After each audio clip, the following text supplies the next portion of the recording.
எனக்கு பிரியமானவர்களே, இன்றைக்கு ஒருவேளை எனக்கு ஒரு எதிர்காலம் இல்லையே, என் வாழ்க்கை எல்லா விதத்திலும் சீர்குலைந்து போயிருக்கிறது, அலங்கோலமா இருக்கிறது, எனக்கு ஒரு எதிர்காலம் இருக்கிறதோ என்று ஒரு இருதயத்தில் கேள்வியோடு நீங்கள் வந்திருக்கலாம்.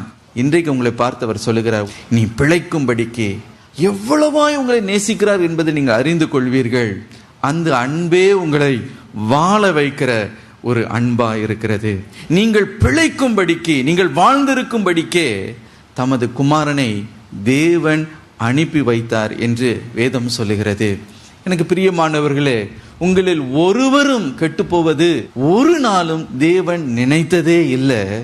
அவர் நினைக்கிற காரியம் எல்லாம் அவருடைய குமாரனினாலே நீ பிழைக்க வேண்டும், நீ வாழ்ந்திருக்க வேண்டும், உனக்கு ஒரு ஆசீர்வாதத்தை தர வேண்டும் என்றே அவர் சித்தம் கொண்டிருக்கிறார். ஹல்லேலூயா.